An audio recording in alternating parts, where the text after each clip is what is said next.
Estamos iniciando nesse momento mais um programa Discutindo a Notícia, pela rede aberta de televisão, o canal comunitário. E nós achamos que o homem é uma outra forma do universo tomar consciência de si próprio. E um filósofo diz ainda mais, uma coisa que realmente nós devemos pensar e meditar. E o que ele diz? Que a liberdade sem consciência, ela se transforma em libertinagem.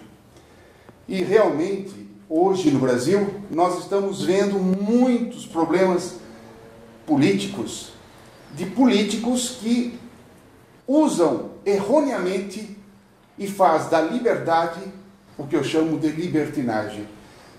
Trabalham para si próprio, em detrimento do Brasil, em detrimento do povo brasileiro. E hoje eu tenho duas pessoas aqui muito importantes. A primeira delas eu quero cumprimentar o meu grande amigo e que também tem um programa no canal, na Rede Aberta Televisão, o Fernando Mauro Treza. Boa noite, Fernando. Dr. Contatore, é um prazer e uma alegria participar deste programa, um momento em que, se você me permite, eu quero render as minhas homenagens em meu nome, em nome da TV Aberta e da Associação dos Canais Comunitários do Estado de São Paulo, ao Edward, que era o inspirador deste programa. Eu dizia a ele que quando eu fazia o programa de debates da TV comunitária, eu fazia inspirado no Discutindo a Notícia. Eu fico grato pelas palavras e até me emociono porque eu e Eduardo trabalhamos juntos praticamente esses últimos 15 anos. E começamos lá atrás a fazer alguns programas e, de repente, ao longo dos anos, nós nos tornamos grandes amigos. Meu irmão Eduardo, eu sei que sempre na gravação do Discutindo a Notícia, você não está presente fisicamente, mas nós sentimos a sua energia e o seu bom astral nos dando motivação para realmente realizarmos esse programa. Vou apresentar agora a Teca Jorge, psicoterapeuta e escritora. Boa noite. Boa noite, eu sou psicoterapeuta holística, porque existe uma pequena diferença, né? Então a gente tem que colocar aqui para ninguém brigar depois, não é verdade? Estou muito feliz de estar aqui, apesar da falta física, vamos dizer, do nosso querido amigo Edward. Mas a vida tem esses percalços mesmo e a gente tem que saber segurar, né? Se manter. E eu tenho certeza que não só a família, como os amigos e todas as pessoas queridas estão sempre mandando luzes, né? Emanações de luz para ele e ele para nós, é uma troca. Então, muito feliz de estar aqui porque a gente fizemos alguns programas juntos, um até bastante antigo que a gente estava comentando aqui, que vocês podem ver, e o programa eu acho que é muito inspirado nas problemáticas do dia a dia, né? Ele sempre fez questão de ser uma pessoa, de colocar a sensibilidade dele, nunca quis esconder isso, nunca fez questão de demonstrar o respeito, não só pelas pessoas, como pela espiritualidade e pelo homem num conjunto. Então, muito obrigada por estar aqui novamente com você também, Nós que Contatore. agradecemos. E que ele esteja assim, em paz. Teca, é um prazer sempre tê-la conosco. E aqui no programa Discutindo a Notícia, nós sempre primamos em fazer desse programa uma tribuna livre para debater com liberdade a democracia, pois achamos que a democracia é o melhor sistema de governo e realmente nós estamos pontualmente discutindo os problemas pertinentes do Brasil. Não porque queremos colocar o dedo para que ela sangre, mas queremos colocar o dedo para que pessoas como você, telespectador, telespectadora, tenham uma abrangência nessas informações e melhore a sua avaliação político, social, econômica do nosso país e quais os rumos nós vamos seguir daqui para frente. O tema de hoje é um tema muito interessante. A pergunta que eu faço aos meus convidados é a seguinte: o que representam os jovens no mundo e, em especial, o que representam os jovens no Brasil? O Papa ele diz que a juventude é a janela pela qual o futuro entra no mundo. E ele colocou uma situação, Fernando Mauro, muito interessante. Ele diz o seguinte, que a sociedade moderna de hoje exclui, por um lado, os jovens e exclui, por outro lado, os velhos. E ele faz um comentário muito interessante, que se a Bolsa de Valores, num determinado momento, cai 5 pontos, todo mundo se preocupa. E aí a grande pergunta, a quem o homem dá mais importância hoje? Ao jovem, ao idoso, aos números das bolsas de valores? Olha, doutor Contatori, é um debate alvissareiro, se você me permite assim colocar.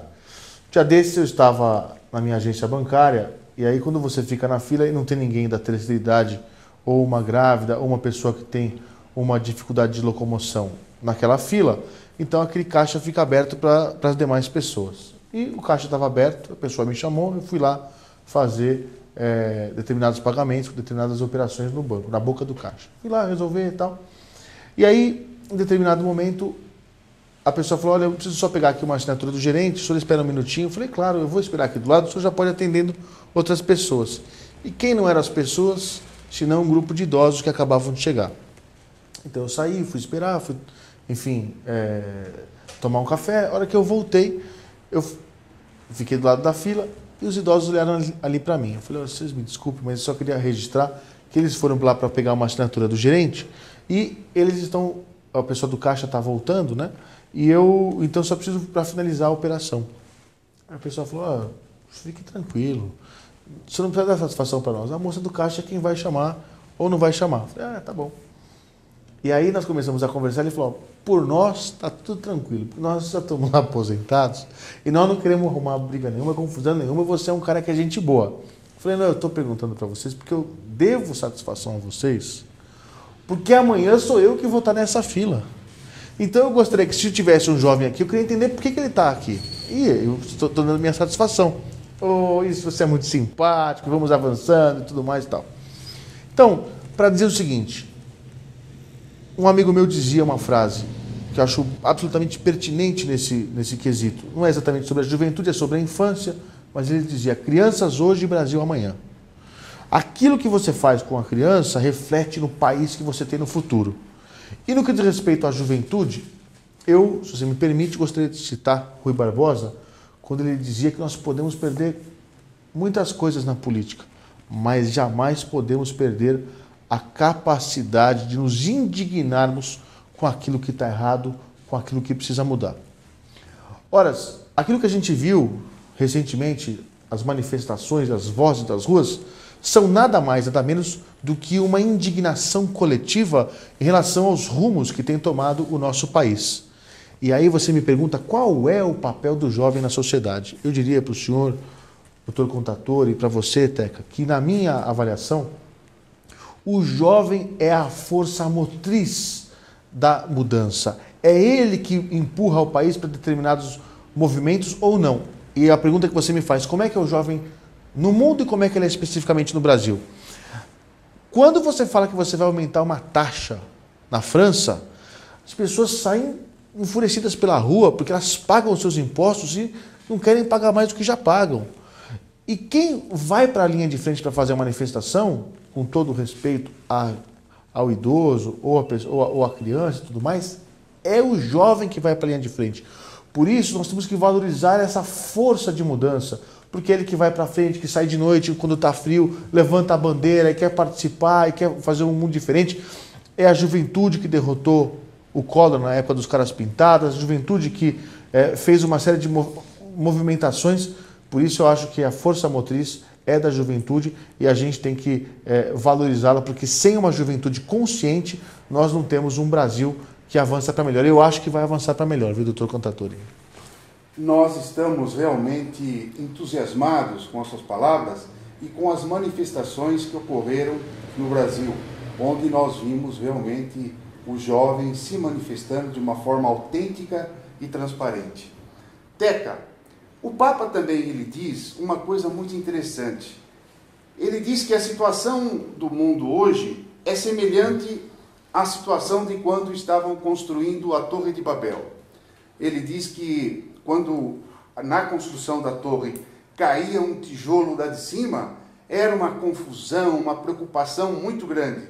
Mas quando caía um ser humano lá de cima, eram tantos trabalhando que eles nem se preocupavam, porque tinham outro para substituir. Então ele colocou a seguinte situação: o tijolo na Torre de Babel era mais importante do que o homem que estava trabalhando na torre. E agora, no Brasil, a Bolsa de Valores é mais importante que os seres humanos, jovens e velhos, no Brasil? Olha, eu acho que hoje está tudo muito mais importante do que os jovens e os velhos, de uma maneira geral, infelizmente. Embora eu acho que os nossos jovens hoje são diferentes dos jovens da minha geração, ou da geração do Fernando, ou da sua, porque eles já vêm de uma família que já sofreu. Ele vem de pais, de mães, que já passaram também por uma luta que já vem vindo há uns 15, 20 anos, né? Não é uma coisa de agora. Então, como você bem colocou, e a gente vê aí as manifestações, então é um jovem que está cansado de ver o avô e a avó sofrerem e estão cansados também de ver os pais sofrerem. Então, ele está pegando essa equação, que eu diria, porque é uma equação, né? A gente não pode separar o passado do agora, lógico que ninguém vai ficar... Mas é impossível, não tem como, né, Contatore? Então, eu acho que essa vinda do Papa foi muito importante. Agora, essas manifestações significam a consciência do jovem até por uma economia melhor, por um respeito maior, não só a ele próprio, mas à geração que foi e essa geração que está aí, que são os avós, né? Que são os avós, que sou eu amanhã, sou eu hoje, quer dizer, eles são pequenininhos, mas amanhã é essa geração. Então, como que vai ficar? Como eles estão cansados de ver esse pessoal sofrer. Os pais, pai, mãe, tio, tia, enfim, que é uma geração que vem daquela época que o pessoal chamava de comunismo, ditadura, né? E as pessoas de hoje, os pais de hoje. Então, é um jovem já sofrido, cansado, execrado, entendeu? Que não aguenta mais ver falar de um futuro, o Brasil do futuro, quer dizer, todo mundo quer o Brasil do futuro, mas a gente quer o Brasil no futuro hoje, né? A gente não está meio cansado dessa coisa do... Não é? O futuro tem que estar aqui, mais presente. Então, essa rebelião toda que aconteceu, infelizmente, com algumas pessoas que a gente sabe que foram pagas, né, para estar ali no meio, desculpa, mas não dá para tirar isso do contexto, né, desculpa, que foram pagas para estar ali, de uma forma pertinente, né, mostrando, eu acho que foi uma presença infeliz, mas não deixou se perder o foco. E eu vi muito jornalista, muita gente falando que era uma manifestação sem foco, que era uma manifestação... Não era verdade. Mas eu escutei, você deve ter escutado também. Gente, não vem ao caso falar, mas o foco assim, é a indignação, que é mais foco isso que eu estou colocando, isso. É a indignação indignação geral, né? de 3 gerações, como eu estou falando. Eu acho que não é só uma. Então, eu acho que o jovem tem que se colocar mesmo, tem que se postar para que a gente possa, pelo menos, sonhar com o amanhã. Eu não estou nem falando do futuro, mas assim, do que nos espera na hora de votar, né? Fernando Mauro, eu gostaria de fazer essa pergunta, não necessariamente no programa, sempre tive o desejo de fazer a você essa pergunta, porque eu tenho visto no seu programa Mídia Cidadã uma consciência política em que você realmente relata aspectos de mudança no Brasil quanto à ação política. E o Papa, ele disse e falou contra a corrupção. Em alusão clara aos recentes protestos contra a corrupção e os maus políticos nas ruas do Brasil. A minha pergunta é a seguinte: a sensação que nós temos hoje é que a política ela está contaminada e se sai o PT e entra um partido de oposição, ela vai continuar contaminada. Então a sensação é a seguinte: se tiver um indivíduo que diz assim, eu vou mudar tudo isso, alguém vem para ele e diz assim, olha, se você não entrar na dos caras, vão matar você, ou vão tirar você como Jânio, como Collor, não tem jeito. Então a pergunta que eu quero fazer a você é o seguinte: Sempre o mal vence o bem. Aquele que quiser reconstruir, reformular o país, não tem opção, porque o conjunto político viciado vai acabar com a ideologia desse indivíduo? É uma pergunta interessante essa. Interessante, não. Aí o senhor está colocando o dedo na ferida. Né? Aí o senhor diz que não quer colocar o dedo na ferida para sangrar, mas vamos sangrar um pouquinho aqui para fazer um registro. Por que as pessoas que querem mudar o sistema não conseguem? Essa aqui é a pergunta em síntese geral, porque tem que aderir ao sistema, não é isso? Muito bem. Elas têm que aderir ao sistema porque o sistema é mau, porque o sistema é corrupto. E aí quando a gente fala das reformas, vamos fazer aqui a reforma agrária, vamos fazer a reforma fiscal, a principal reforma, doutor Contatori, chama-se reforma política. Quem é que vai me representar no Congresso Nacional? Quem é que vai lhe representar no Congresso Nacional? Essa é uma grande discussão. E hoje o sujeito vota no fulano e elege o ciclano. Aquele voto que ele deu para o fulano não foi para ele, foi para uma legenda, e aquela legenda ajudou a eleger um sujeito que tinha, por exemplo, 300 votos. Depois, nós não votamos em ideias, nós votamos em pessoas, e essas pessoas acabam eventualmente não sendo eleitas e elegem terceiros que nós não queríamos eleger, mas acabamos elegendo indiretamente.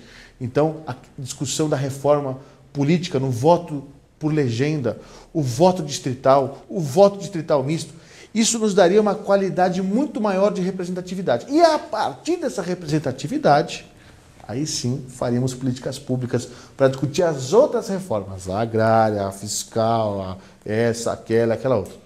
A minha opinião, eu sei que é um pouco polêmico, mas enfim. Para terminar, Teca, Sim. Uma consideração. Se você pergunta para o político, olha, a corrupção está aí e nós não estamos gostando disso. Subentende-se que ele lhe diz o seguinte, mas a corrupção não fui eu que inventei. Ela já existe lá de trás. Já cansei de ouvir o Lula falar sobre isso. Não fui eu que inventei. Ela vem lá de trás.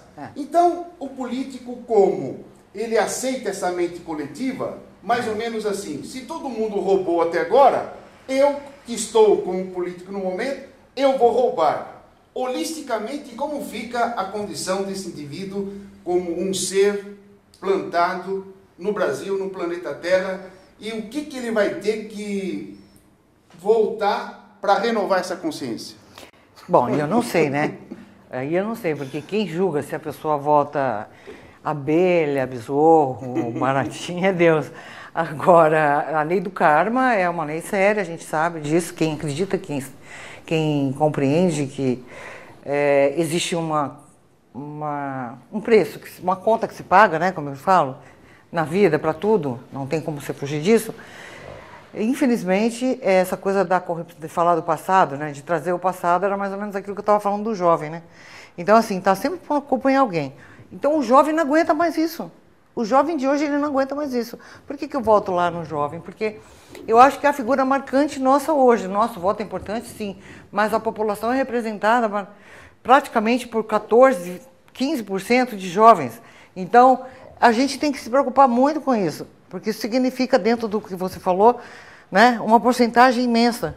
E aí eu pergunto, como que vai ficar isso? A gente vai ficar fazendo assim, ficando quieto, falando amém, porque a corrupção já existe? Não.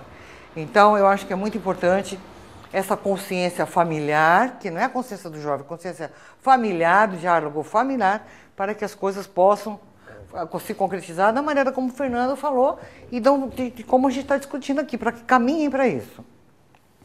Conclusão do programa de hoje. A conclusão é muito interessante.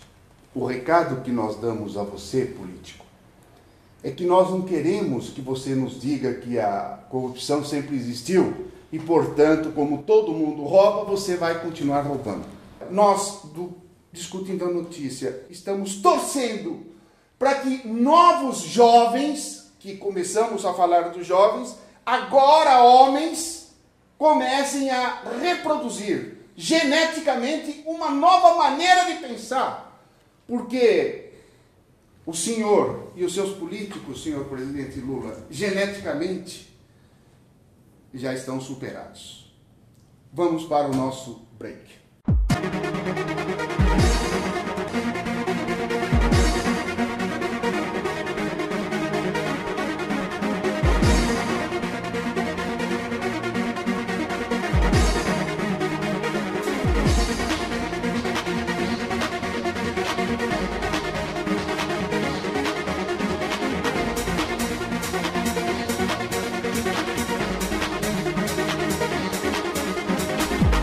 Vamos agora, no segundo bloco do programa, falar especificamente o que cada um de nós, convidados, fazemos como profissionalismo, o que fazemos no dia a dia. Fernando Mauro, gostaria que você falasse sobre o seu programa Mídia Cidadã, na mesma rede aberta, e sobre também a ACESP. Ok. Doutor Contatore, eu presido a ACESP, que é a Associação dos Canais Comunitários do Estado de São Paulo, e que reúne hoje 60 emissoras de televisão em todo o estado de São Paulo, e também apresento o Mídia Cidadã, um programa que debate comunicação e cidadania. Nessa área, profissionalmente, milito na área de comunicação com uma produtora de vídeo que produz uma série de conteúdos de televisão, vídeos institucionais, programas de televisão que são veiculados Brasil afora.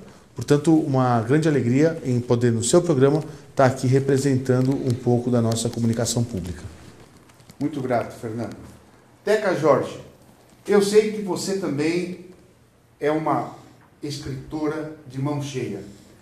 Quais os assuntos específicos que você poderia comentar de um tema de livros que você publicou até nesse momento? Então, em psicoterapia holística, a gente trabalha o que é o homem como um conjunto, ou seja, a qualidade de vida. Vamos resumir numa palavra. A qualidade de vida. Como é que você está? Como é que você se sente? Então, a gente não trabalha a consequência, a gente trabalha o momento, né? O agora. Então, como que a pessoa... Como que reflete isso no físico, no espiritual, em tudo que ela faz. E os meus livros se baseiam nisso, nessa coisa do autoconhecimento, ajudando a pessoa a se conhecer, a saber por que ela tem uma dor de cabeça. A gente encaminha, vai para a área médica, e o nosso papel é exatamente ajudá-la a reconhecer isso, ter um discernimento para ir vendo através do corpo, porque o corpo dá sempre um sinal, né? Ele sempre dá um sinal, o emocional dá um sinal, enfim, mas o nosso papel é trabalhar o conjunto e, se preciso, fazer o encaminhamento médico. Dentro da nossa área, ajudar, como psicoterapeuta holística, por isso que existe uma diferença, sim, ajudar a pessoa a se encontrar dentro de um conjunto do universo como um ser total.